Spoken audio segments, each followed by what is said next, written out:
Ce soir, on a le plaisir et l'honneur de recevoir le père Romaric, qui appartient à l'église russe hors frontières, mais il va nous parler de la tradition primordiale ou la tradition primitive. Alors, c'est une notion qui est quasiment occultée aujourd'hui. De quoi s'agit-il? De bribes, de reliques, pourrait-on dire, de ce qu'a emporté les groupes humains après la dispersion de Babel. Les pères de l'Église font souvent référence à cette tradition primordiale. Bossuet encore dans ses écrits, et bien sûr Joseph de Maistre. Malheureusement, au XIXe siècle, un certain Abbé Bottin, qui était un grand théologien, un grand philosophe, a trop développé cet aspect et a été condamné, entre autres, par la Constitution sur le défilé du Concile Vatican I. Qu'est-ce qui a été condamné? C'est ce qu'on appelle le traditionnalisme. Ça n'a rien à voir avec le traditionnalisme d'aujourd'hui. C'est un mépris de la raison et c'est une réaction contre l'état d'esprit qui pouvait régner au XIXe siècle, au XVIIIe, je veux dire.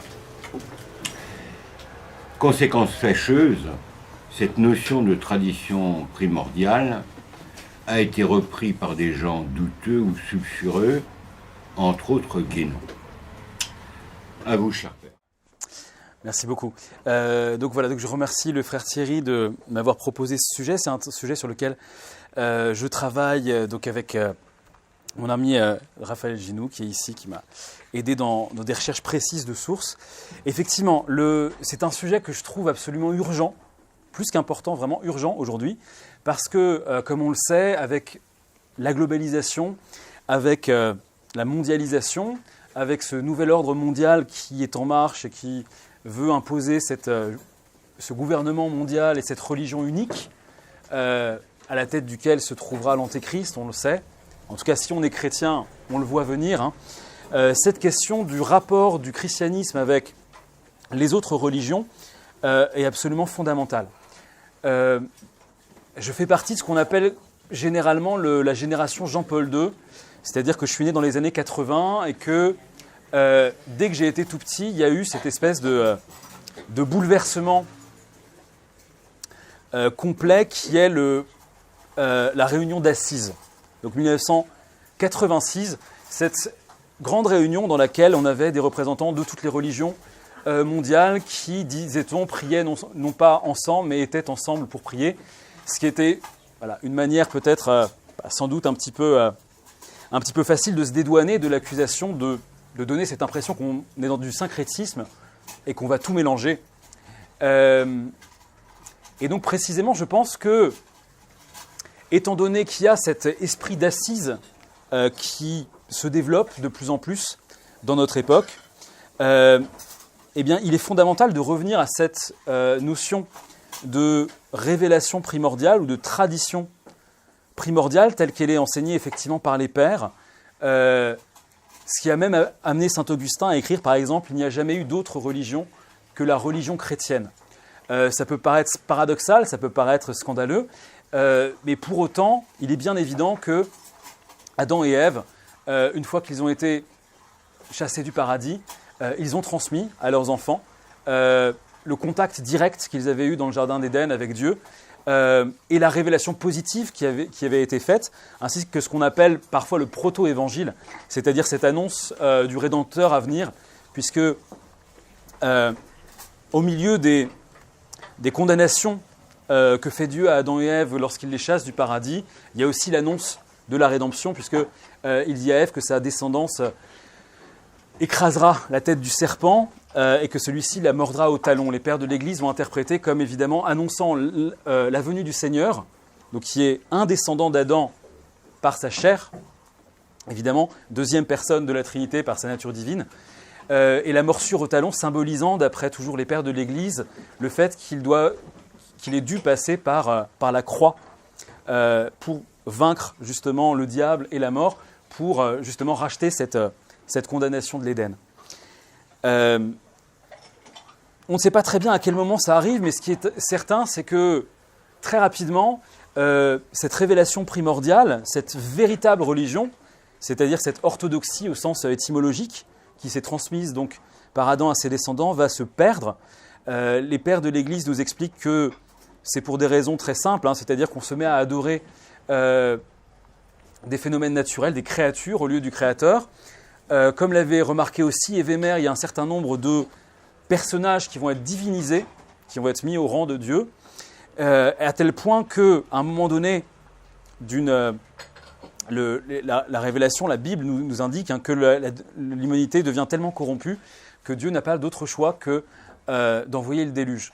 D'ailleurs, c'est quelque chose qui m'a toujours un peu fait froid dans le dos, parce que je me dis qu'on vit dans une société qui est tellement corrompue qu'il faut imaginer qu'à l'époque, ça a pu être pire, puisque Dieu n'envoie plus un deuxième déluge. Donc il a dû véritablement se passer quelque chose d'absolument atroce à ce moment-là. Ce qui est certain, c'est que on a donc la perte de cette révélation primitive, sauf chez Noé et sa famille. Ils survivent au déluge, et de nouveau, assez rapidement, donc l'orthodoxie retrouvée de Noé et de sa famille, lorsqu'ils sortent de l'arche, ils font un sacrifice agréable à Dieu. Donc de nouveau, ils ont une conception correcte de la religion, ils ont la véritable religion.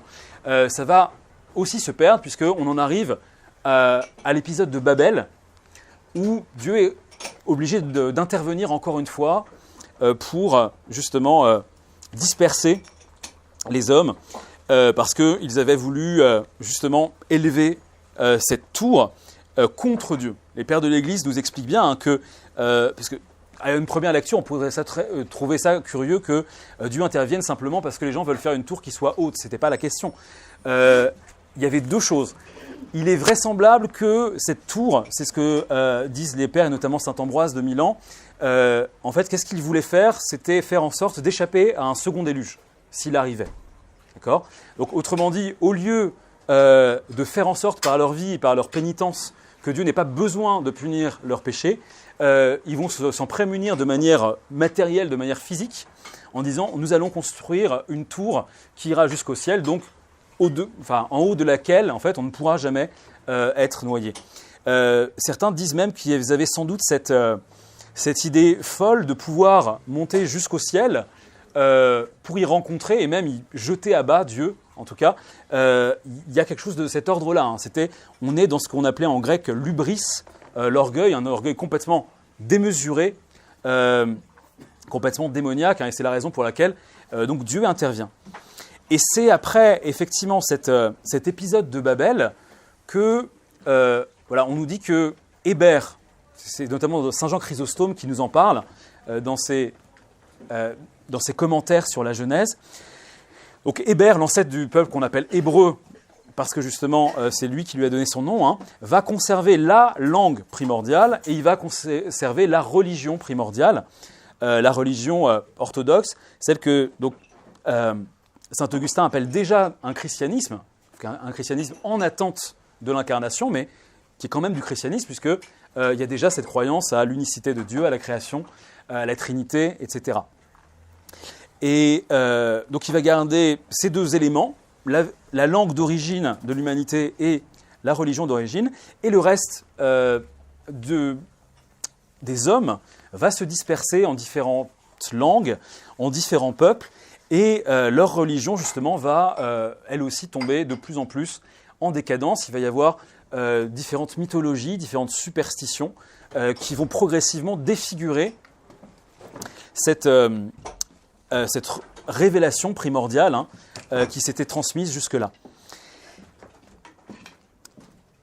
Ce qui est très important, encore une fois, c'est de comprendre que, comme je le disais tout à l'heure, si aujourd'hui on est dans une forme de bienveillance coupable vis-à-vis des religions non chrétiennes, hein, à tel point que il y a eu ce scandale de la religion d'Assise qui a donné vraiment cette impression que finalement les religions païennes étaient même des voies de salut. Hein. Il y a des textes de Jean-Paul II dans Redemptor Hominis, par exemple, qui vont dans ce sens-là. Hein, cette idée que le bouddhisme ou l'hindouisme seraient des voies de salut au même titre que le christianisme.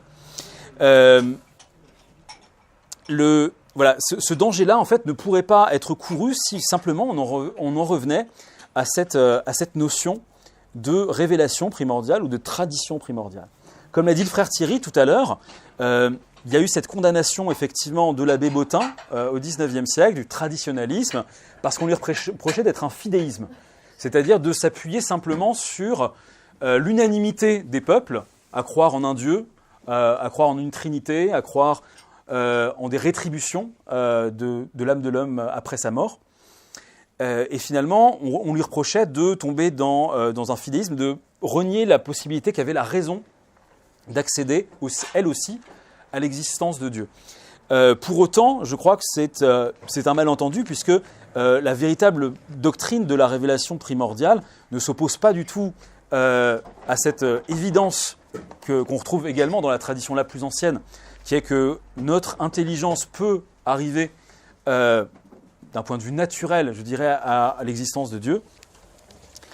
Au contraire, ça complète simplement cela, et ça donne la vision juste, la vision suffisamment critique et suffisamment précise, justement, de la raison pour laquelle d'autres religions ont pu se greffer, se développer, par un pervertissement, justement, par un oubli ou une déformation de cette orthodoxie primordiale, de cette révélation primordiale qui donc avait été transmise à Noé par ses enfants, et qui s'est perpétuée même après Babel.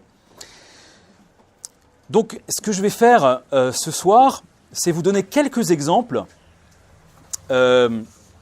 justement, de ces restes de la révélation primordiale dans le paganisme. Je ne vais pas parler ce soir de l'islam et du judaïsme, parce que les rapports de l'islam et du judaïsme avec le christianisme demanderaient vraiment une étude à part.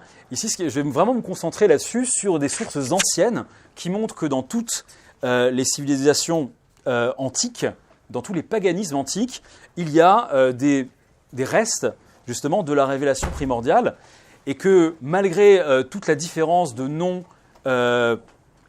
de géographie, etc., évidemment, on a des panthéons extrêmement différents, les dieux ont des noms extrêmement différents, etc. Il y a tout ce foisonnement païen. Et bien malgré cela, en fait, on remarque qu'il y a véritablement une racine commune, et simplement, les choses ont été par la suite oubliées, déformées, donc d'abord à cause des péchés des hommes, et puis n'hésitons pas à le dire aussi sous l'effet des démons, qui ont voulu précisément brouiller les pistes, sachant que l'objectif de Lucifer est de se faire adorer à la place de Dieu. Et donc on verra, on en reparlera un peu plus tard, comment est-ce que Lucifer a réussi à faire ce tour de force, qui est de s'adresser à une humanité qui d'abord connaît le vrai Dieu, pour faire en sorte d'être vénéré à sa place. Bon, on le redira tout à l'heure. Je pourrais parler de beaucoup de sujets, j'en ai sélectionné quelques-uns, parce que voilà, le reste fera l'objet, j'espère, du livre que j'écris en collaboration avec Raphaël. Donc je vais me focaliser sur un certain nombre de points. D'abord, je vais vous donner des exemples du fait que, malgré on pourrait dire le caractère complètement polymorphe et foisonnant des panthéons païens, en réalité, dans toutes les traditions anciennes, on a un Dieu suprême, un Dieu qui généralement est un Dieu premier, et lorsqu'on croit à plusieurs dieux, en tout cas, il y en a un qui a créé les autres. Du reste, en toute logique, si une créature... Enfin, on ne peut pas être une créature et Dieu en même temps. À moins d'être le Christ, d'avoir la nature humaine et la nature divine, mais sinon, à part cet exemple-là, il n'y en a pas d'autre. C'est-à-dire que si un Dieu a donné naissance à un autre Dieu, c'est qu'il y en a un qui est antérieur à l'autre et donc plus puissant, et qui, lui, posséderait l'éternité. Donc, il y a une sorte de contradiction dans l'idée de ces généalogies de Dieu telles qu'elles sont développées notamment dans la mythologie grecque. Donc, dans la tradition indienne, par exemple, dans le Rig Veda, on apprend que on considère les hindous, donc les hindouistes, ou en tout cas les gens de les Indiens considèrent qu'au départ, on a un être suprême qui est appelé l'un, qu'on appelle aussi Prajapati, le père créateur, Mahapitar, le père suprême. Il y a un texte donc, dans le Rig Veda, toujours, où on dit qu'il était un temps où l'un respirait sans souffle, mu de soi-même, et que rien d'autre n'existait par ailleurs.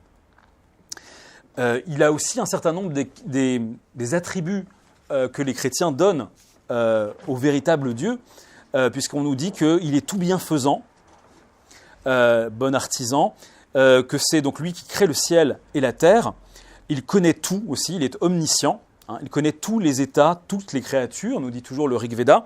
Donc voilà, donc on voit qu'il y a à la source de la pensée indienne un Dieu unique, même si ensuite les choses sont extrêmement complexes, hein, et notamment voilà, dans le Shankara développera une théologie extrêmement élaborée et moniste, hein, ou panthéiste si vous voulez, mais en tout cas voilà, on a cette origine-là dans le Rig Veda, donc croyance en un Dieu unique. Chez les Grecs, on sait que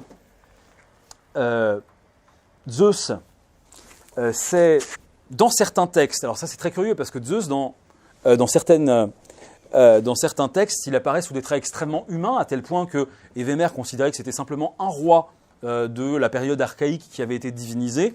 Voilà, on sait qu'il y a des tas d'histoires de séduction de femmes, etc., etc. Et en même temps, il y a d'autres textes grecs dans lesquels on donne à Zeus véritablement des attributs véritablement divins. Hein. On nous dit que c'est celui qui voit tout et saisit tout, celui qui commande tout, celui qui est le Père des dieux et des hommes, le Seigneur des seigneurs, l'auteur de tous les êtres. Donc on trouve ça chez différents poètes et mythographes. Ce qui est intéressant, c'est de constater que la racine du mot Zeus, c'est celle qui a donné aussi le mot Dieu. Dios, Dieu. Hein, donc Deus en latin. Hein. Donc on est même au niveau de l'étymologie, en ce qui concerne donc la racine indo-européenne, hein, Zeus, c'est le mot qui a donné Dieu, ou Théos, plus tard en grec. Chez les latins, on a Jupiter, qui sans doute justement vient de cette même racine, Zeus, mais en y ajoutant pater. Donc en fait, Jupiter serait Deus pater, le Père Dieu, Dieu le Père. On nous dit qu'il est Père des dieux et des hommes, cause des causes, providence, destin, le commencement de tout, omniprésent et tout-puissant. C'est ce qu'on trouve également dans ces textes latins, hein, et notamment c'est le culte qui a été mis en place à Rome par les fondateurs, en partie légendaires, en partie historiques, hein, c'est-à-dire Romulus et Rémus, puis ensuite Numa. Selon la tradition chinoise, il y a un être suprême, créateur du monde, qui s'appelle Di, ou Tian, qui signifie le ciel. Dans le Liji, donc un des livres sacrés de la tradition chinoise, on lit « Tous les êtres tirent leur origine du Tian ». Tian a créé le germe primitif. Donc encore une fois, un monothéisme originel que l'on retrouve même dans la tradition égyptienne, dans laquelle il y a un dieu suprême du nom d'Atum, dont le nom justement selon les racines égyptiennes signifie donc celui qui est venu à l'existence de lui-même, par lui-même. Donc celui qui ne tient son existence d'aucun autre. C'est encore une fois un des attributs divins que de n'être engendré par personne, de ne tenir son origine de personne. Toujours dans la tradition égyptienne, là on passe à notre deuxième sujet, hein, c'est le fait que donc dans le paganisme, on a non seulement cette croyance à une divinité unique au départ, source des autres, même quand on croit qu'il y en a d'autres, mais il y a aussi la notion de triade, ou de trinité, en tout cas, évidemment pas au sens véritablement chrétien, mais au sens où il y a justement eu une déformation de la trinité divine que l'on voit clairement manifestée dès la Genèse, hein, voilà, puisque dès la Genèse, on a Dieu le Père qui, par son verbe, qui dit que la lumière soit, par exemple, et la lumière fut, donc grâce à son verbe, il va créer le monde sur lequel l'esprit plane. L'esprit planait sur les eaux. Donc c'est ce que montre notamment saint Basile de Césarée, que dès les premiers mots de la Genèse, on a déjà la Trinité qui est présente. Et donc la Trinité, donc elle fait partie, contrairement à ce qu'on entend souvent, que la notion de Trinité aurait été formulée très tardivement, même dans le christianisme, que avant le 3e ou le 4e siècle, en tout cas avant le concile de Nicée, on ne croyait pas à la Trinité. Tout cela est faux. Tout ça, c'est des interprétations très modernistes et très critiquables. La vérité, c'est que dès l'Ancien Testament, on a une révélation trinitaire, même si elle est davantage voilée que ça ne l'est par la suite. Donc cette diffraction, on peut dire, ou cette déformation de la notion d'un Dieu unique et trine, elle va être visible, donc elle aussi, dans les traditions païennes. Donc par exemple, dans la tradition égyptienne, on a plusieurs triades, comme celle qui est constituée par Atum, le Dieu suprême, et ses enfants Tchou et Tefnut. On dit d'Atum notamment qu'il était un et qu'il devint trois, grâce à la naissance donc, de ses enfants. Il y a une autre triade qui est celle constituée par Amon et Ré et Ptah. Tous trois sont les dieux, Amon, Ré, Ptah, qui n'ont pas de semblable. Son nom est caché. En tant qu'Amon, il est Ré par le visage. Son corps, c'est Ptah, peut-on lire dans un des textes sacrés de l'Égypte ancienne. Autrement dit, on voit bien qu'il y a déjà cette... on n'est pas véritablement dans trois dieux différents, mais plutôt dans quelque chose qui ressemblerait à l'idée de consubstantialité, puisque on nous dit que Ré est le visage et que le corps est Ptah. Et que finalement, ce qui est caché, correspondrait à une sorte d'âme, si vous voulez, c'est Amon. Donc voilà, on voit une idée de consubstantialité, et non pas de véritablement trois divinités absolument distinctes. Autre triade beaucoup plus connue, cette fois, de l'Égypte ancienne, celle qui est formée par Osiris, Isis et Horus. Plutarque, notamment, donne de cette triade l'interprétation suivante. Isis représenterait le principe, Osiris le principe, Isis le réceptacle et Horus la résultante. Donc, encore une fois, cette exégèse qui montre qu'il ne s'agit pas véritablement de trois divinités absolument distinctes, comme les êtres humains sont distincts entre eux, bien que partageant la même nature humaine, mais qui a quelque chose de l'ordre de la consubstantialité. Dans la tradition germanique, on trouve ça aussi, notamment dans le texte sacré de Léda. On nous dit que Odin, avec ses deux frères Vili et Vé, forment une triade divine qui gouverne le monde. Avec ses frères, cet Odin est le souverain qui règne sur le ciel et la terre.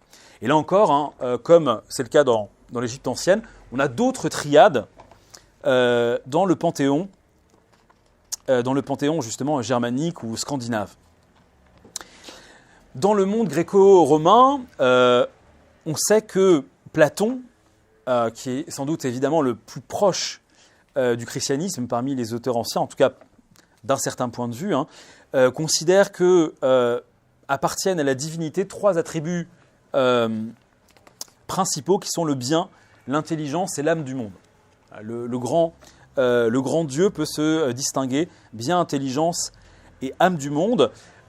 Cette idée de triade va être surtout développée par les successeurs de Platon, les néoplatoniciens, comme Plotin, Jamblique, Proclus, qui vont véritablement développer cette idée de triade, à tel point que, d'ailleurs, certains critiques, notamment protestants ou rationalistes, sont allés jusqu'à dire que la notion chrétienne de Trinité était un emprunt aux néoplatoniciens, alors que c'est en fait exactement le contraire. C'est-à-dire que ce qu'on appelle les néoplatoniciens sont des philosophes païens qui arrivent en réalité après la venue du Christ, après le développement du christianisme, et finalement le néoplatonisme, c'est une sorte de réponse philosophique, métaphysique au développement de la théologie chrétienne. Et donc c'est pas du tout que les chrétiens sont inspirés des néoplatoniciens, c'est plutôt le contraire. En tout cas, c'est que le néoplatonisme s'est constitué comme une forme de réponse philosophique et et métaphysique, justement, à ce développement du christianisme qui leur semblait, de leur point de vue païen, catastrophique pour leur culture, leur civilisation, leur Dieu, etc., etc. Parce que d'ailleurs, c'est une chose qu'on a peut-être un peu de mal à appréhender aujourd'hui. On voit les néoplatoniciens, pour ceux qui les connaissent, hein, un peu comme des philosophes, des érudits, etc. Il ne faut pas oublier qu'ils sont aussi des mages, sont des gens véritablement religieux au sens plein du terme, hein, et qui font des sacrifices dans les temples païens. Sacrifices à ces dieux qui, comme le dit le prophète David, sont en réalité des démons. Donc opposition très, très, très forte entre les néoplatoniciens et les pères de l'Église, hein, les chrétiens. Dans la mythologie des anciens Romains, on a aussi donné comme une triade Jupiter, Junon et Minerve. La meilleure preuve, c'est que sur le mont Capitole, cette triade avait un temple unique qui les rassemblait tous les trois. Et Macrobe, notamment, qui résume la théologie de Cicéron, nous dit le Dieu qui est et qui est appelé cause première est le principe et l'origine unique de tous les êtres qui existent et paraissent exister. Grâce à la surabondante fécondité propre à sa souveraineté, il a engendré l'intelligence. Cette intelligence, ou nous en grec, dans la mesure où elle regarde vers son Père, conserve une complète ressemblance avec son auteur, mais elle engendre l'âme, et en se tournant vers ce qui la suit, l'âme à son tour, dans la mesure où elle regarde vers le Père, revêt ses caractères. Donc dans ce texte de Macrobe, c'est absolument extraordinaire, on a quasiment une définition de la Trinité chrétienne, hein, avec le Père, le Fils, qui est le Verbe, qu'on pourrait appeler le nous, effectivement, du Père, et l'Esprit Saint, donc, qui ici est appelé âme, mais enfin, en tout cas, on voit vraiment une très très grande proximité, hein, dans ces conceptions, dans cette conception latine, hein, qui donc serait celle de Cicéron. Malheureusement, on sait que beaucoup d'œuvres de Cicéron ont été perdues, donc on ne connaît sa pensée religieuse un peu que par bribes. En tout cas, visiblement, en ce qui concerne la notion de Trinité, il est extrêmement proche du christianisme. Dans la tradition mésopotamienne, on a Anu, Enlil et Ea, qui sont les grands dieux créateurs du ciel et de la terre.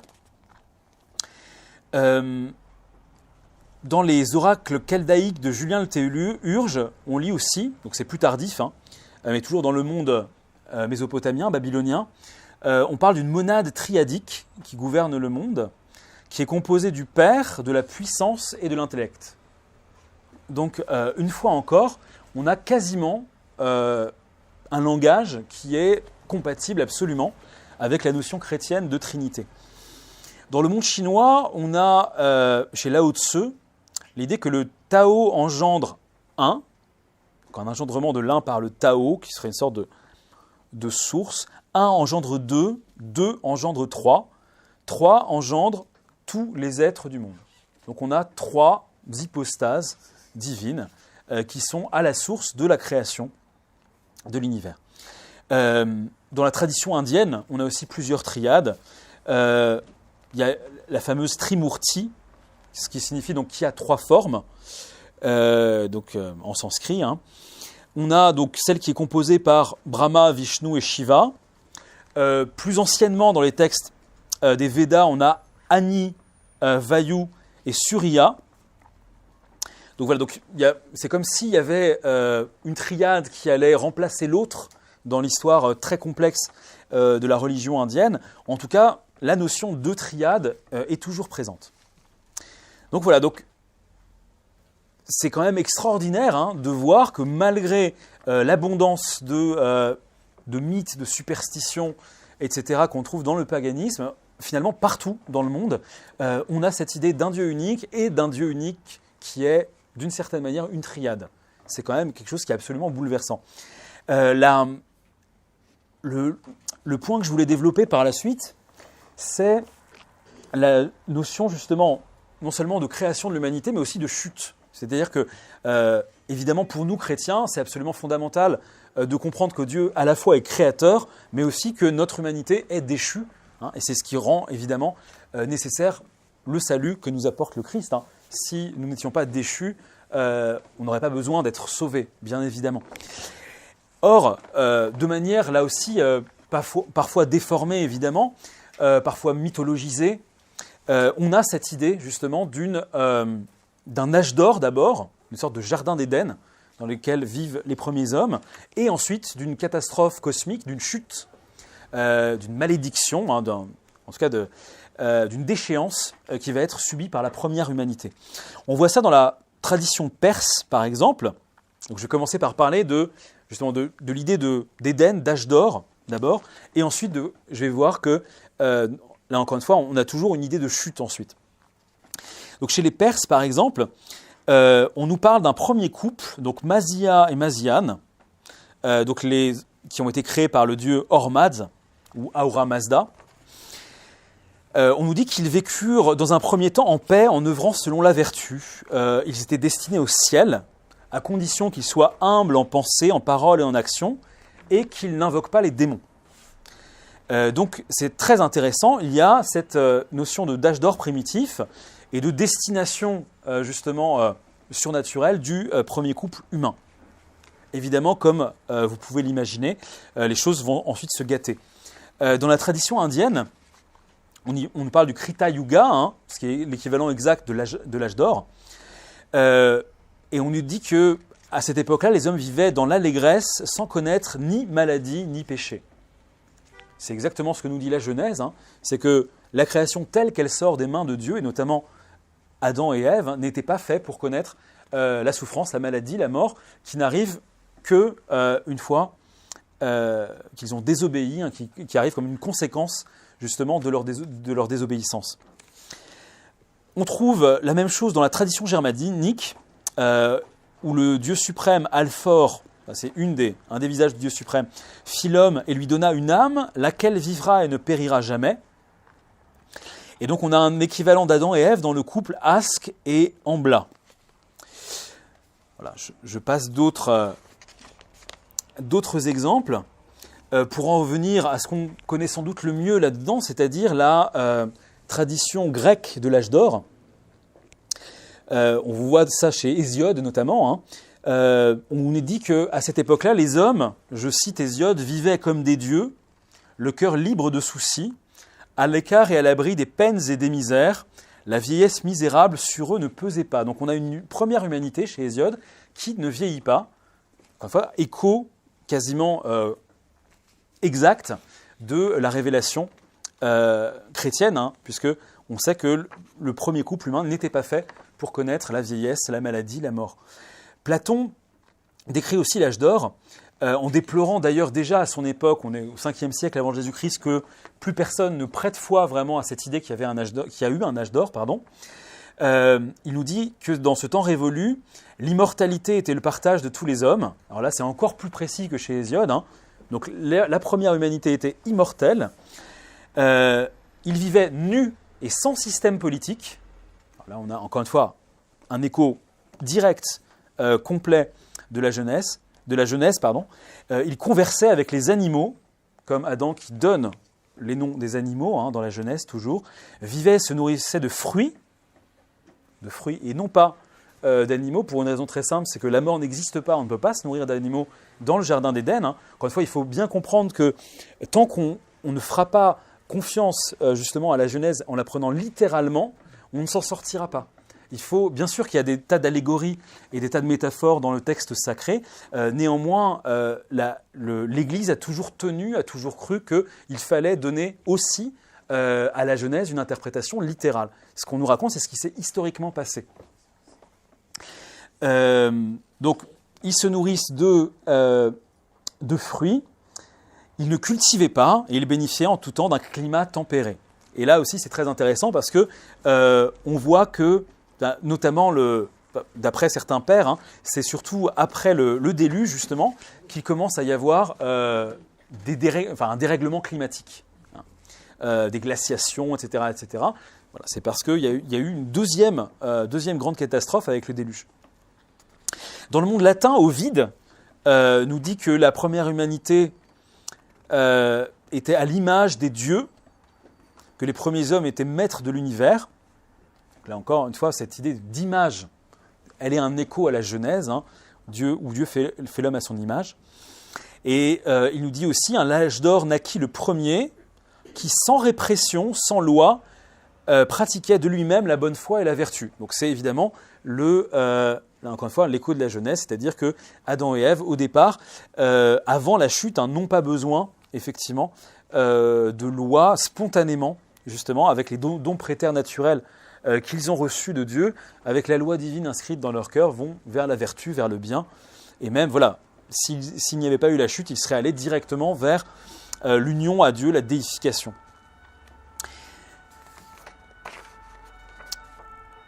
Donc voilà pour cette idée de jardin d'Éden, d'âge d'or qu'on retrouve donc dans la plupart des civilisations. Chez les Chinois d'ailleurs, on voit ça aussi, notamment avec cette idée que la mort n'existe pas, puisqu'on nous dit dans les textes anciens qu'à cette époque-là, les hommes ne pleuraient ni leurs enfants, ni leurs cadets, etc. Personne ne devenait orphelin, ni les épouses ne devenaient veuves, ce qui est une manière de dire que la mort n'existait pas à ce moment-là. Donc là, j'ai parlé de l'idée que, donc, tout d'abord, il y a eu un âge d'or avec une immortalité, une vertu spontanée de l'homme. Et là, j'en viens évidemment au deuxième aspect, qui est que il y a une chute, évidemment. Là encore, on trouve à peu près dans tous les peuples du monde, en tout cas tous les peuples qui ont laissé une trace écrite dans l'histoire, cette notion de chute. Lao Tzu, dans le monde chinois, nous dit qu'à l'époque de Fouilly, les hommes, aiguillonnés par le démon de la connaissance, l'arbre de la connaissance du bien et du mal, c'est quand même extraordinaire, voulurent rompre avec l'ignorance propre à l'enfance. Ils s'éveillèrent au monde qui les entourait, et la vertu, en se fragmentant, permit son unité. Donc là, on voit apparaître l'idée qu'il y a un démon de la connaissance, sauf que c'est pas la connaissance en soi, évidemment. Ce qu'expliquent les pères, c'est que lorsque Adam et Ève se tournent vers l'arbre de la connaissance du bien et du mal, c'est pour connaître sans Dieu, justement. C'est pour connaître, c'est pour décider eux-mêmes, justement, de ce qui est bien ou mal, et pour se détourner de la loi divine. Donc, on voit ça donc, dans le monde chinois, chez Lao Tzu. Dans la tradition perse, on a aussi cette idée que les premiers hommes sont créés par Hormazd, ou Ahura Mazda, mais là arrive Ahriman, le dieu mauvais. Évidemment, dans la Genèse, c'est Satan sous les traits du serpent. Donc, il corrompt le premier couple, Massia et Massiane, sous l'influence du mauvais, donc de ce démon, de ce dieu mauvais. Ils se mirent à adorer les Dev, c'est-à-dire les démons. Ils perdirent leur vertu. C'est ainsi que le mal entra dans le monde des hommes. Donc là, encore une fois, on pourrait dire une théodicée, c'est-à-dire une explication du mal dans le monde malgré la bonté de Dieu, qui ressemble énormément à ce qu'on trouve dans la tradition, dans la révélation chrétienne authentique, c'est-à-dire que Dieu a créé l'homme bon et ensuite, sous l'effet d'un mauvais démon, il déchoit.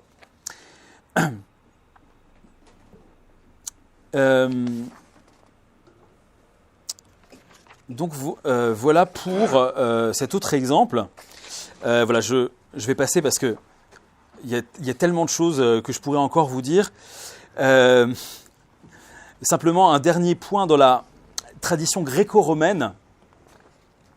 Il y a évidemment le mythe de la boîte de Pandore. Et là, encore une fois, je ne sais pas si certains d'entre vous se rappellent un peu de cette histoire.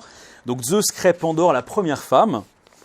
Dans une boîte se tiennent tous les maux, justement, susceptibles de tomber sur l'humanité si cette boîte est ouverte. On voit le caractère allégorique et non historique de ce récit. Évidemment, par curiosité, Pandore, justement, ouvre la boîte et tous les maux s'abattent ainsi sur l'humanité. Évidemment, la femme qui va entraîner justement la corruption de la première humanité, c'est un écho du texte de la Genèse.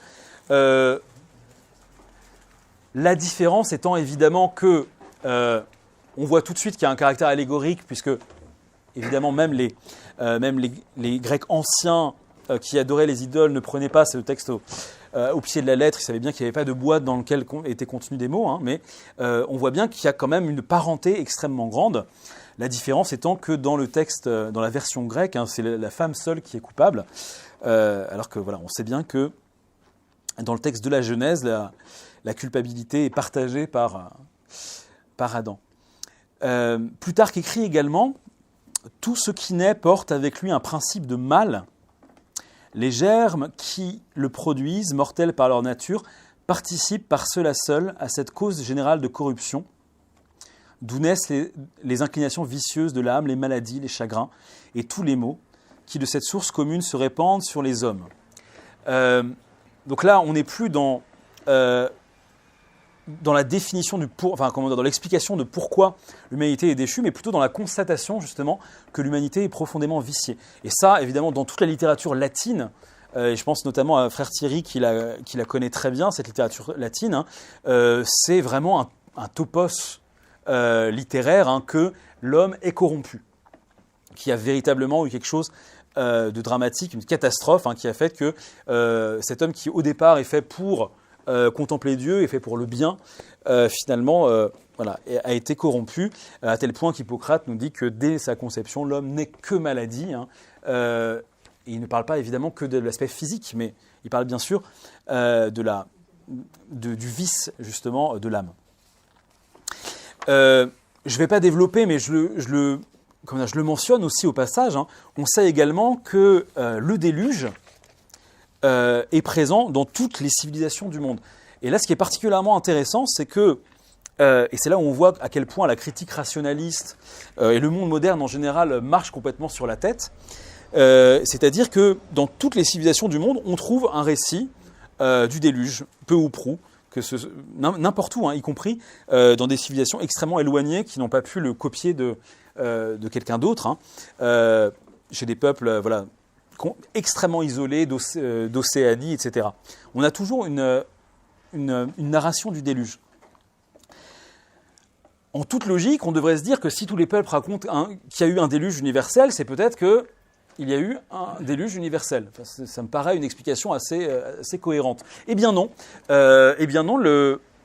La critique rationaliste, qui sait tout mieux que tout le monde, nous dit que c'est parce qu'il y aurait une sorte de constante dans la psyché humaine qui serait d'imaginer qu'il y a eu un déluge universel. Alors je vous laisse apprécier la profondeur de l'explication, mais ça fait quand même un petit peu hausser les épaules, hein. Non.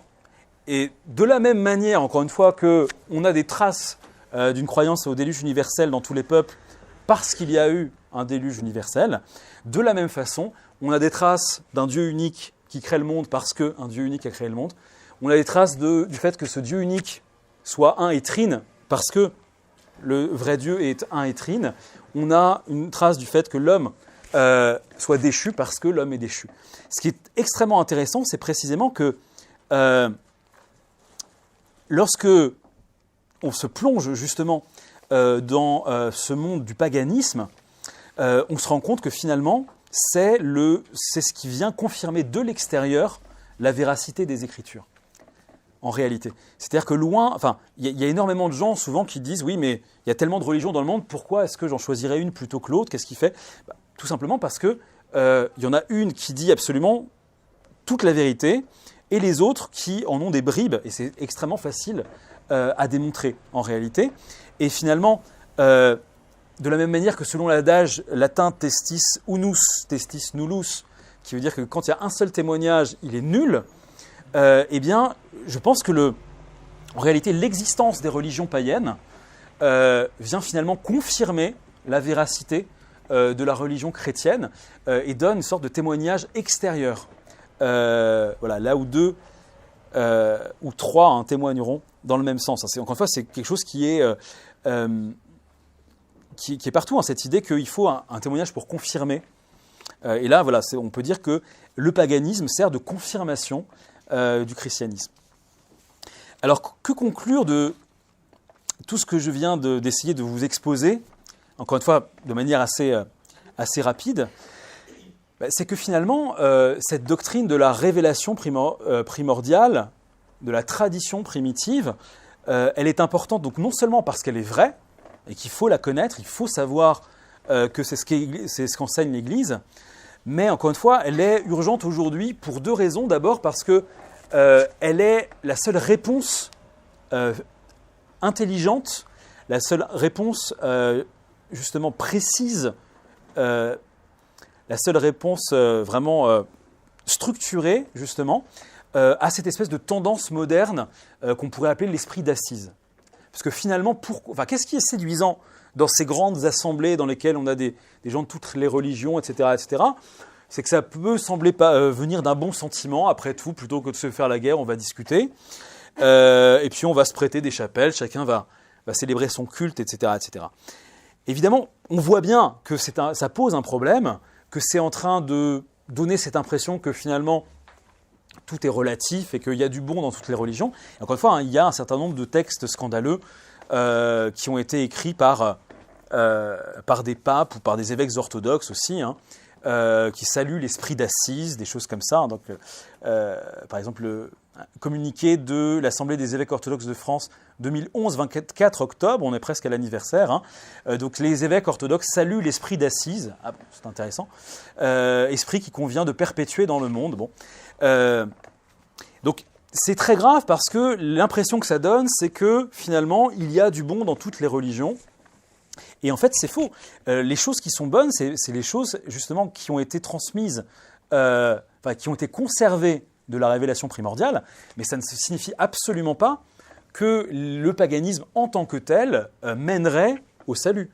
Au contraire, ce qui s'est produit, c'est que toute cette mythologie qui s'est ajoutée justement à la révélation primordiale, toutes ces déformations qui ont eu lieu, ont eu pour conséquence d'amener finalement tous les paganismes à être de manière plus ou moins directe des cultes démoniaques. D'une manière très simple, c'est que finalement derrière tous les paganismes, il y a une sorte de panthéisme, une sorte d'idée qu'il n'y a pas de véritable distinction entre le monde et les dieux. Et à partir du moment où il n'y a pas de distinction ontologique, à partir du moment où on est dans une forme de monisme, donc c'est-à-dire d'idée qu'il n'y a que la divinité qui existe, idée qu'on retrouve chez Spinoza aussi, dans la Kabbale également, etc., eh bien, il ne peut pas y avoir de bien et de mal, il n'y a que de la divinité partout. Krishnamurti, Vivekananda, pardon. Vivekananda, qui était un hindou qui a énormément tenté de diffuser la pensée indienne en Occident, disait « Nous, les hindous, nous sommes les seuls à avoir le courage de vénérer Dieu aussi sous son aspect mauvais. » Il y a la déesse Kali, etc. En fait, ce qu'il faut comprendre, c'est que justement, dans toutes ces religions païennes, on arrive à une forme de panthéisme qui fait que, justement, le diable va être vénéré en tant qu'une des parties de la divinité. Si tout est Dieu, les démons aussi sont divins, le diable aussi est Dieu, et donc Satan réussit ce qu'il a toujours souhaité. On voit ça dans les Écritures, c'est-à-dire prendre la place du Très-Haut, s'élever sur le trône du Dieu Très-Haut. Donc c'est ça qui est important, c'est de comprendre que cette question de la tradition primordiale, c'est finalement une question eschatologique. On sait que finalement cette espèce de syncrétisme qui devient de plus en plus fréquent justement dans le christianisme contemporain, ça va amener justement à cette espèce de religion mondiale à la tête de laquelle il y aura l'Antéchrist. Et donc c'est absolument fondamental de le comprendre et de comprendre surtout que ce qui a été fait finalement avec cet abandon de la notion de tradition primordiale, de révélation primordiale, c'est que justement on a laissé de côté le seul bouclier qu'on avait justement contre cette avancée de l'Antéchrist dans la théologie elle-même, par cette espèce de bienveillance naïve et coupable à la fois vis-à-vis des religions chrétiennes. Donc voilà, j'en ai terminé. Voilà, si vous avez des questions, je vous remercie.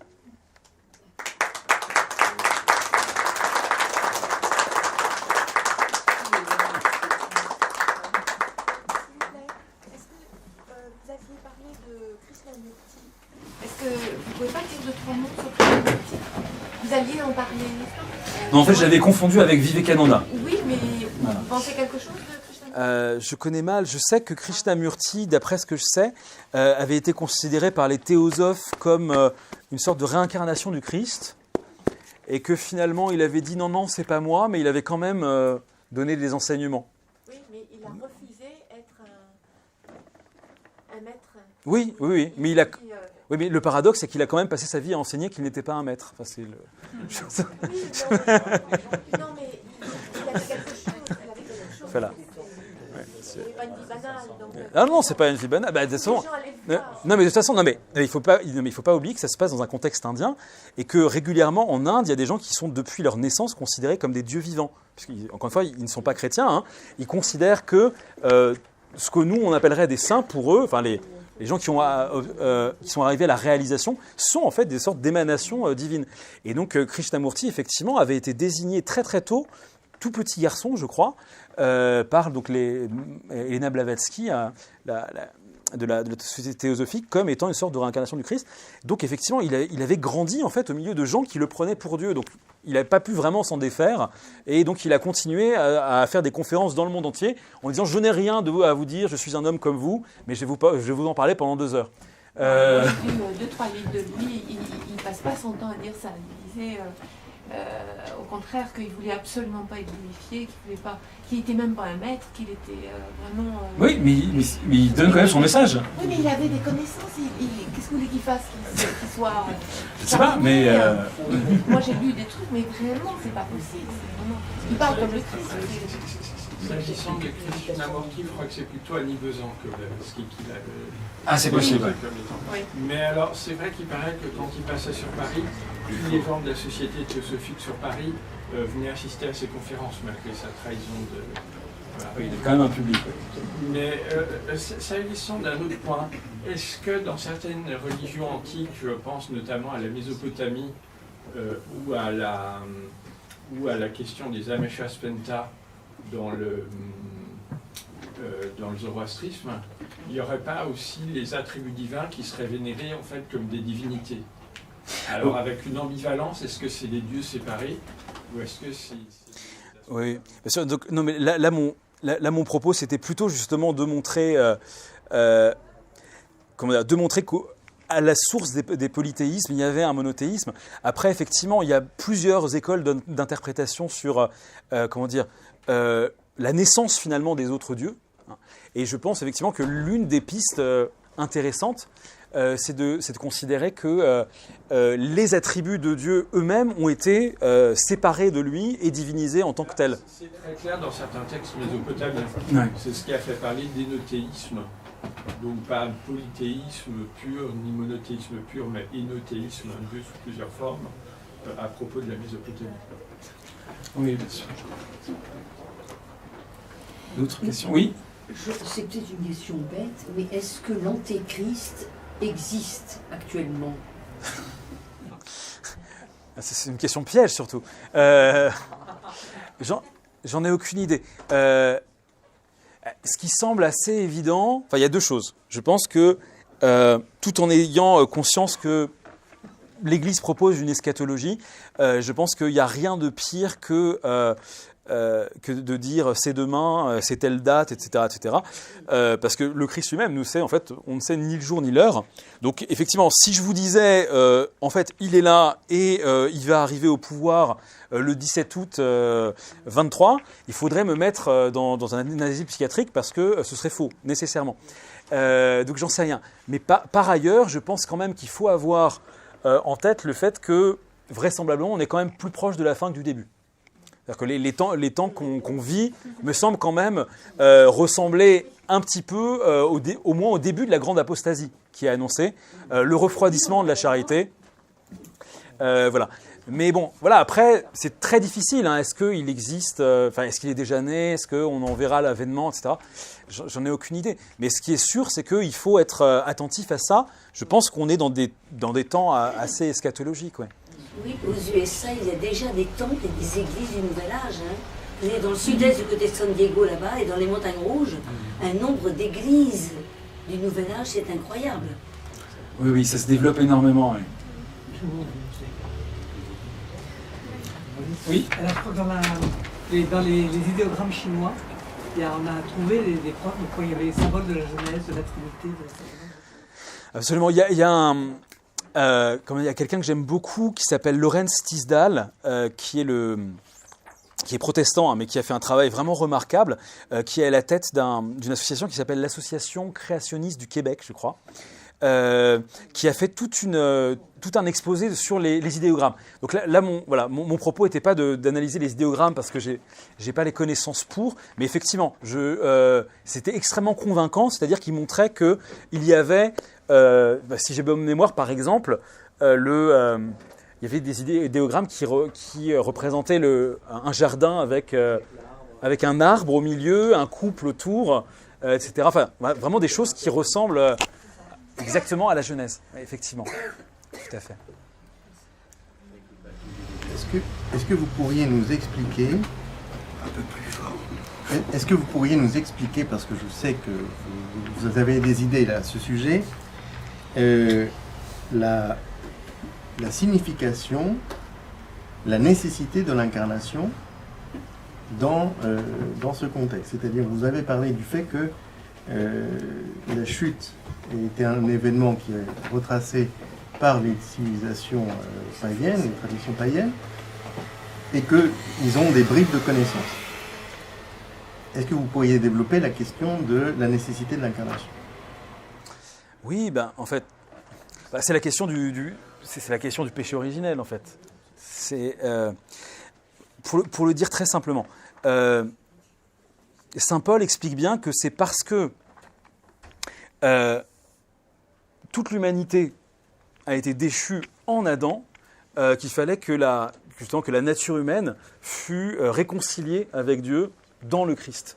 Il faut bien voir qu'il y a vraiment cette réciprocité, c'est-à-dire qu'à la chute de l'humanité entière dans Adam correspond, en tout cas potentiellement, sa restauration dans le Christ. Et d'ailleurs, c'est ce qu'explique Saint Jean Chrysostome. Il dit, mais si vous trouvez que c'est injuste d'être condamné, que tous les hommes soient condamnés à cause de ce qu'a fait Adam, dans ce cas-là, ce serait injuste que tous les hommes soient sauvés, en tout cas potentiellement, par ce qu'a fait le Christ. Voilà, si on considère que l'un est injuste, l'autre l'est aussi. Donc je pense qu'il faut, il faut bien comprendre que, oui, l'incarnation du Christ, c'est ce qui permet justement de restaurer la nature humaine et de la rendre justement capax Dei, capable de Dieu, capable de s'unir de nouveau avec son Créateur, chose qui avait été rendue impossible par la chute, et encore une fois, toutes les conséquences de la chute, et notamment la triple concupiscence qui à ce moment-là est au cœur de l'homme. Mais ce qui est intéressant aussi, c'est que précisément, je parlais tout à l'heure de l'influence des démons. Toutes les religions non chrétiennes, justement, ont pour point commun, même si elles sont extrêmement différentes, de ne pas pouvoir intégrer l'incarnation.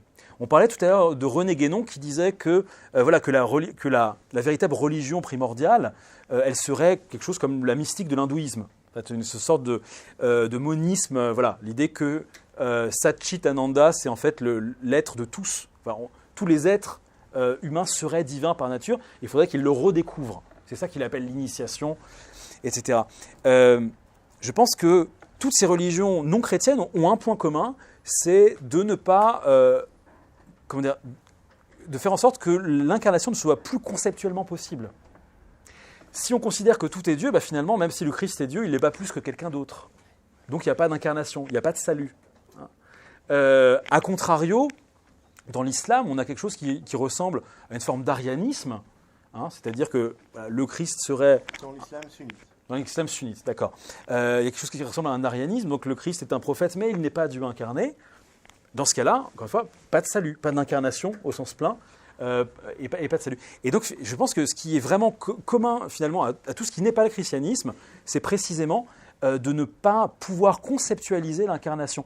Or, Saint Jean, dans ses écrits, nous dit justement que tout esprit, toute personne qui rejette l'incarnation du Christ, Dieu venu en la chair, il est de l'antéchrist.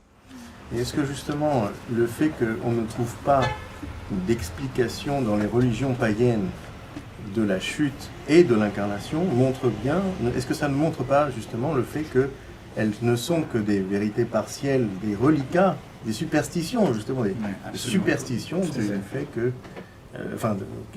de la tradition primordiale qui a été perdue. Oui, c'est-à-dire qu'il n'y a pas de cohérence. Il n'y a pas de cohérence. C'est-à-dire que chaque religion païenne fonctionne comme une espèce de millefeuille dans lequel il y aurait des doctrines opposées. Et notamment, alors là, je pense à Philippe qui connaît mieux que moi, je l'ai un peu étudié, mais il la connaît beaucoup mieux, hein, la philosophie indienne. Dans la philosophie indienne, on a cette espèce d'effet millefeuille, c'est-à-dire des métaphysiques qui se superposent, des dieux qui se superposent les uns aux autres, et tout ça dans une espèce de mélange qui n'a pas de cohérence. Oui. Alors, je pense qu'il y a, dans les polythéismes, il y a parfois plutôt une démultiplication de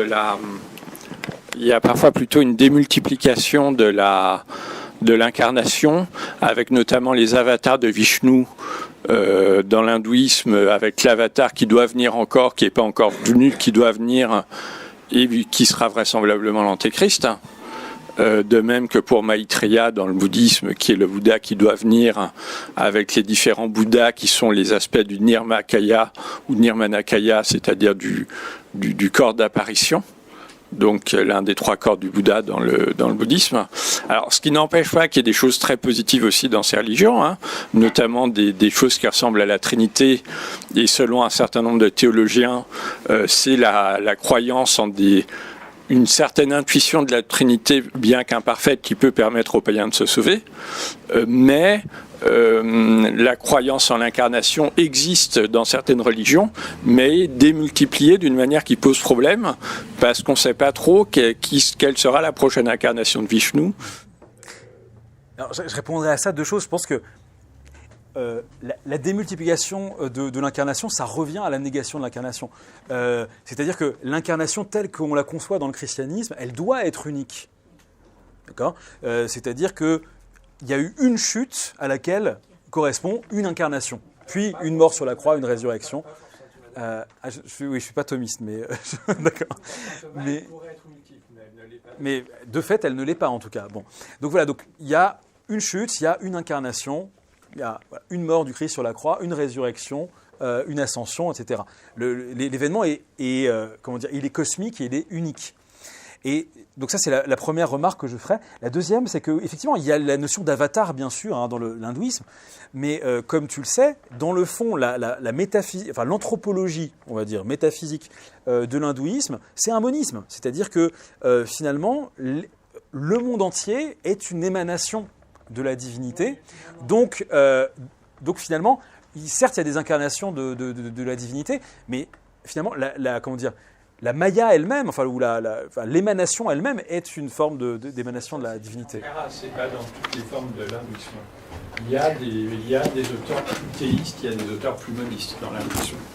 C'est vrai que les tendances panthéistes dominent un peu dans l'hindouisme, mais si tu regardes Madhva, c'est un pur théiste. Oui, mais Madhva, il n'est pas extrêmement suivi. Enfin, il n'est pas considéré comme le...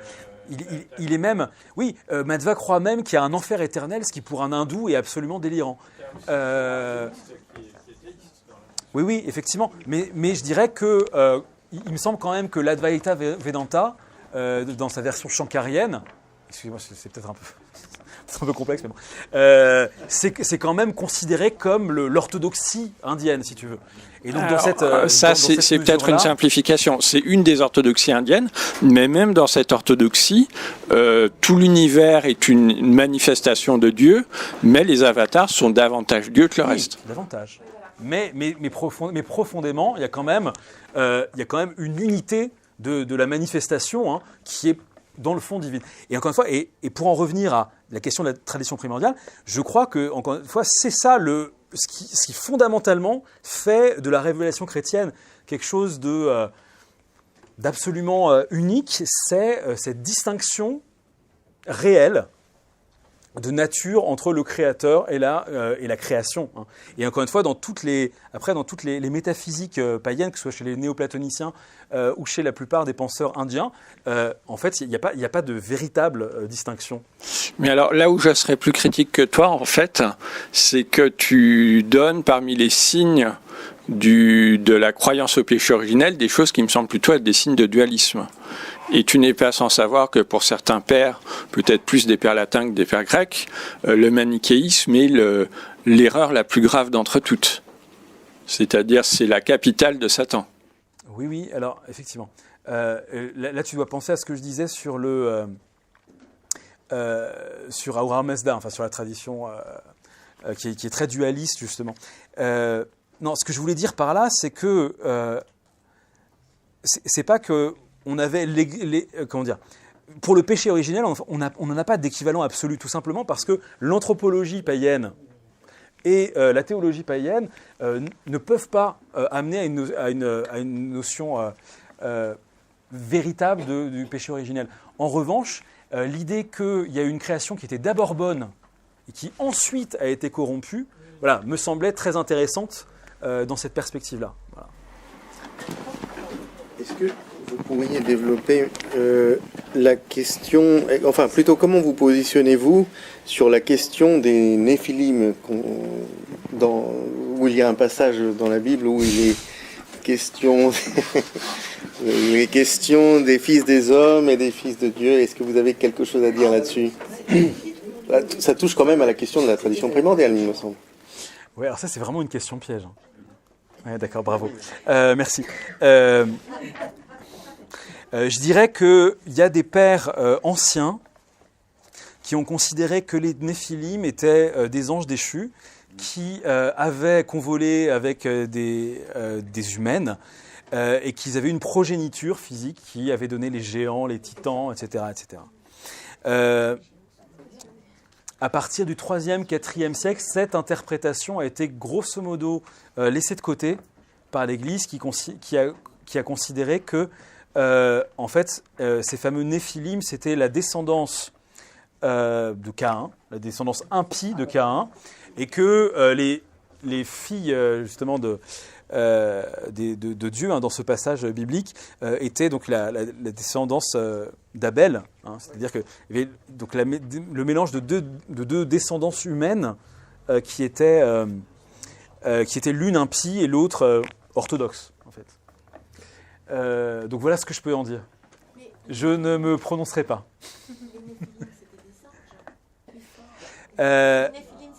C'était des anges ou c'était la descendance perverse de Caïn. Il faut reprendre le texte de départ. D'autre part, dans la Genèse, on nous dit que Dieu, qu'en fait c'est Dieu qui a, pendant la création, les Elohim. C'est un truc qui m'étonne, ça, dans la Genèse, parce que les Elohim, c'est un pluriel. Elohim, c'est un pluriel. Donc, ça n'est pas Dieu. Dieu, la totalité, puisque... La Trinité. L'interprétation chrétienne traditionnelle est extrêmement simple. Bien sûr que Elohim, c'est un pluriel en hébreu, mais Dieu est un et trine. Donc, effectivement... c'est l'explication de cette appellation de Elohim au pluriel. Ouais. On a un Dieu, on a trois personnes. D'autant plus que ça s'accorde avec des verbes au singulier. Exactement. En plus, c'est des verbes. Donc ça prouve que c'est à la fois une trinité et une unité. Et quand les trois hommes vont voir Abraham, ils sont tantôt un, tantôt trois. Enfin... Exactement. Ils sont une image de la Trinité, les trois anges qui visitent Abraham. Mais quand Abraham se prosterne devant eux, trois, il leur dit Seigneur au singulier. D'accord. Donc on voit bien que tout ça, c'est des images dans l'Ancien Testament de la Trinité, et que ça n'a rien à voir, ça c'est certains modernistes qui disent ça, hein, avec une sorte de polythéisme des Hébreux à l'origine, etc., qui se serait modifié par la suite. Non, je crois qu'on a une tradition qui est très très solide et très crédible, hein, pour expliquer ce genre de choses. C'est donc Dieu un et trine, donc parfois pluriel, parfois singulier. Alors il y a toute une croyance comme quoi les Elohim, en fait, seraient des archanges. Il y a les anges, ceux dont vous parliez tout à l'heure, et on dit que ce sont des archanges, en fait. Le problème, c'est que le terme Elohim apparaît pour des récits de création, et il faudrait croire que des anges auraient créé le monde, ce qui n'est pas du tout... Oui, c'est pour ça que bien des gens se posent des questions à l'heure actuelle par rapport à ces Elohim, justement. L'interprétation des Juifs, les Juifs traduisent le terme Elohim par puissants, les puissants. Et du coup, ils considèrent que ce sont sûrement des anges. Parce que dans d'autres passages dans d'autres passages de la Sainte Écriture, il y a en effet le terme Elohim qui parle des anges. Mais ce n'est pas parce qu'il y a d'autres passages où il est question des anges. Oui, surtout que le terme veut dire effectivement puissant. Donc effectivement, on peut être puissant parce qu'on est un archange, mais on peut être puissant parce qu'on est un chef militaire, etc. Et ce terme-là n'est pas réservé justement à des anges dans la... Donc non, ce n'est pas les anges qui ont créé le monde. Si on voulait une solution autre que la Trinité, ça pourrait être lié à la pluralité des attributs divins. Aussi. Si on voulait une solution autre que la solution trinitaire, les Elohim, ça pourrait être lié à la pluralité des attributs divins. La bonté, la sagesse, la puissance, l'éternité, l'immuabilité, etc. Ça pourrait être hypostasié, comme ça. Oui. Voilà. Et qu'en pensez-vous de l'héritage de René Guénon? Qu'en pensez-vous de René Guénon et de son message? Voilà. Enfin. Qu'en pensez-vous de l'héritage de René Guénon?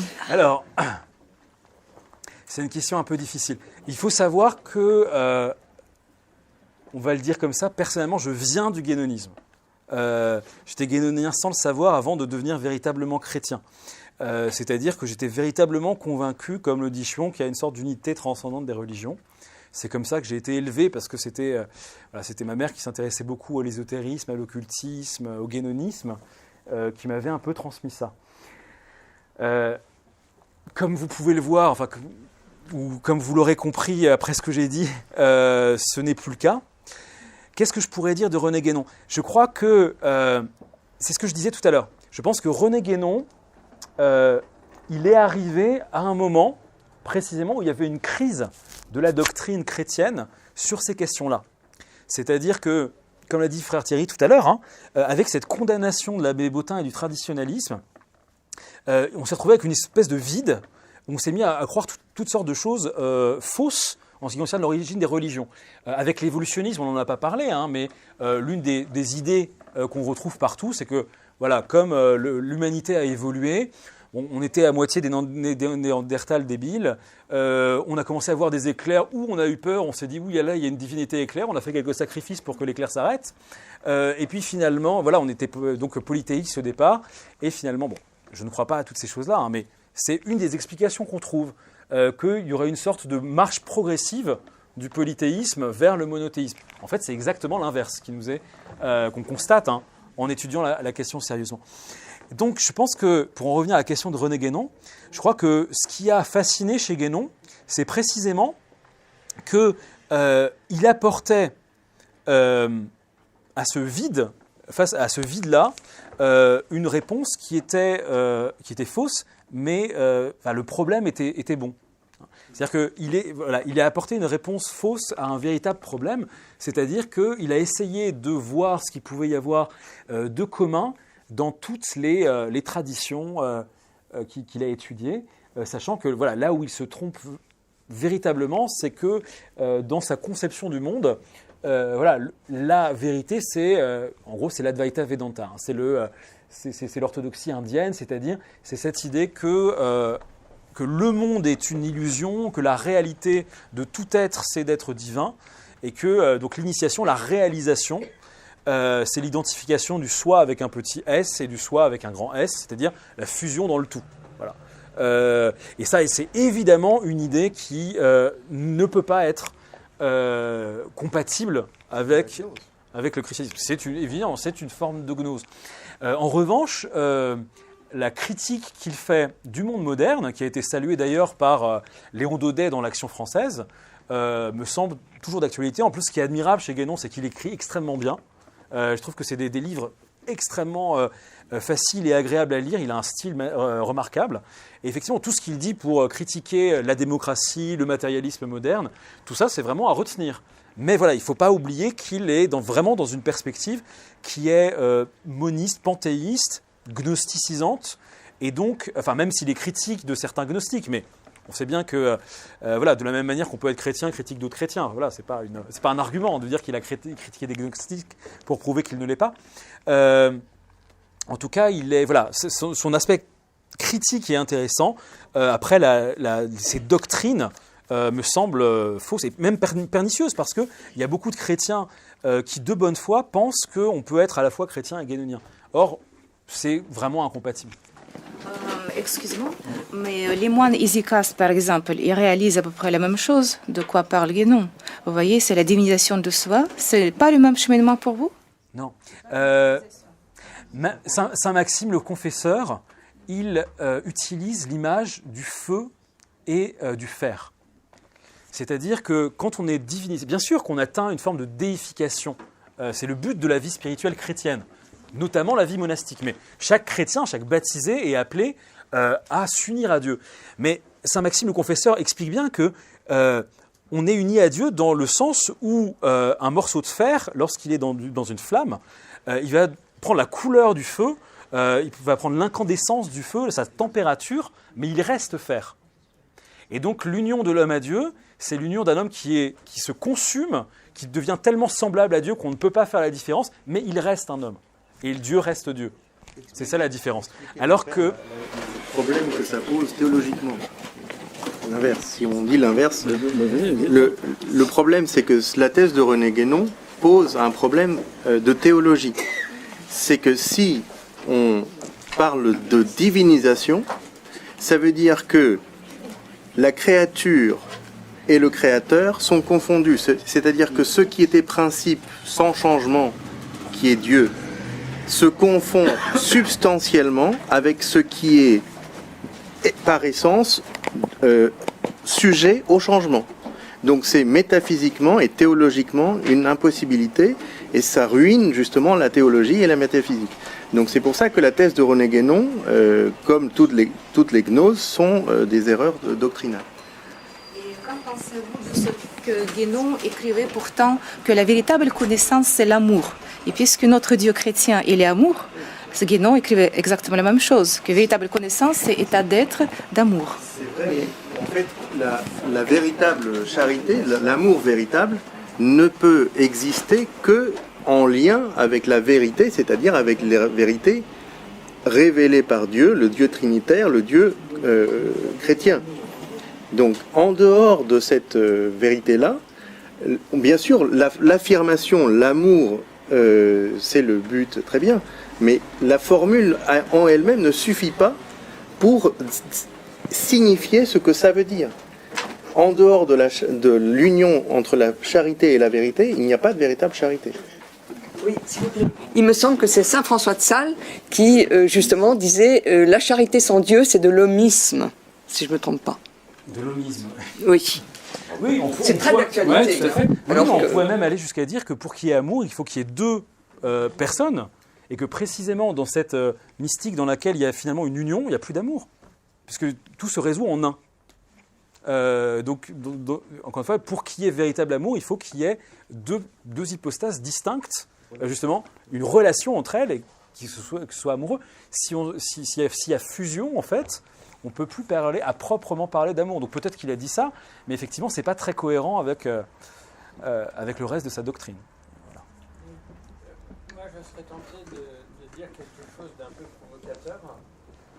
Donc, par provocation, je serais tenté de dire que très souvent, les prêtres se méfient beaucoup plus de ce que dit René Guénon sur l'initiation que de ce qu'il dit sur la métaphysique. Parce que ce qu'il dit sur la métaphysique, les prêtres, souvent, on peut dire n'importe quoi sur le plan philosophique. Quand c'est vrai, ça ne les réjouit pas. Quand c'est faux, ils n'en ont rien à faire non plus. Mais en revanche, moi, je dirais plutôt que ce qu'il dit sur la métaphysique est très pernicieux, effectivement, mais que ce qu'il dit sur l'initiation, en revanche, serait plus intéressant. C'est possible. Je connais moins, mais effectivement, mais bon, c'est vrai que je suis peut-être pas un prêtre très représentatif de mes confrères. C'est-à-dire que moi, ça m'a toujours, la métaphysique, m'a toujours intéressé. Donc c'est sûr que moi, l'aspect de l'œuvre de Guénon que je retiens, c'est celle-là. C'est-à-dire, qu'est-ce qu'il entend par salut, qu'est-ce qu'il entend, par divinisation de l'homme, etc., etc. C'est vrai qu'après, le reste, je connais moins. Je sais qu'il a été très critique de l'initiation maçonnique, mais tout en étant lui-même, justement, quelqu'un qui se proposait une autre forme d'initiation traditionnelle. Et puis, il ne faut pas oublier quand même que Guénon... et alors là, je pourrais aussi faire un petit peu de provocation en finissant comme ça. Parce qu'on est quand même en train de parler, pour ceux qui ne le sauraient pas, de quelqu'un qui a terminé musulman, alors qu'il était français et bien vu des catholiques. Donc c'est vrai que rien que ça montre qu'il a une vraie incompréhension, en tout cas, du christianisme. C'est-à-dire qu'il a un vrai problème avec le christianisme. On te répondra que de juger de ce qu'il a écrit 20 ans avant de devenir musulman par le fait qu'il est devenu musulman, il y a un point de vue rétroactif, donc non scientifique. C'est vrai, mais en même temps, sa conversion à l'islam soufi, enfin plus ou moins soufi, oui, les soufis ils font le djihad quand même. Hein, c'est même les premiers à le faire, le djihad. Hein, donc c'est pas plus pacifique. Hein, c'est ça. Mais c'est pas plus pacifique. Hein, je sais pas pourquoi il y a cette espèce de fascination à le soufisme des formes. Mais ils sont pas moins musulmans que les autres. Ils ont juste des conceptions ésotériques, mais c'est tout. Mais disons que c'est dans la droite ligne de ce qu'il a écrit avant. Voilà. Oui. Excusez-moi, comme vous dites que, par exemple, le métal, vous le mettez sur la flamme, il va chauffer, mais après, il restera métal. Alors, quoi dire des alchimistes qui transformaient le plomb en or? Et c'est tout à fait symbolique, parce qu'en fait, l'or, c'est vivre Dieu en soi, c'est ça, en fait, c'est l'amour. Bon, et ils ont parlé de la transformation du plomb en or, mais en fait, c'est quelque chose de tout à fait spirituel. C'est pas matériel. C'est pas de l'or. Oui, c'est possible. Je connais mal le sujet de l'alchimie précisément, mais ce que je sais, c'est que il y a, à partir de la Renaissance, même un peu avant, mais on va dire à partir de la Renaissance, en Occident, il va y avoir Marcille Ficin, il va y avoir des courants néoplatoniciens, gnosticisants très très forts qui vont se développer. La Kabbale, bien sûr, l'influence de la Kabbale. Et donc, c'est pas parce que il y a eu ce type de courant qu'ils sont orthodoxes au sens doctrinal du terme. Hein. Je pense même qu'il y a énormément d'écrits de la Renaissance qui précisément ne sont pas du tout orthodoxes d'un point de vue chrétien, qui justement s'inspirent énormément de notions kabbalistiques. Ou s'inspire des soufis, parce que voilà, il y a eu ces contacts-là, etc. Donc tout ce qui est Kabbale, ils étaient passionnés d'astrologie aussi à l'époque, et ça venait de l'islam. Donc voilà, donc il y a énormément de courants comme ça, mais qui ne sont pas orthodoxes. Donc c'est pas parce qu'un alchimiste considère qu'on peut devenir Dieu autrement que dans la perspective chrétienne de la pénitence, de l'humilité, de l'accès au sacrement. Qu'il aura raison. Voilà, c'est pas des... Là, on pourra vous objecter tout de même qu'il y a une question que vous n'avez pas abordée sur justement ce que René Guénon appelle les sciences traditionnelles.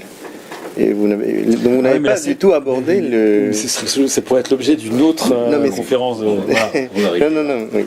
Bon, je reviens. D'ailleurs, dans quelques temps, il y aura une conférence sur la séduction de Guénon, ou plutôt Guénon le séducteur et le danger de l'ésotérisme. Ah, très intéressant. Donc c'est un complément, je vous préviendrai, cher père.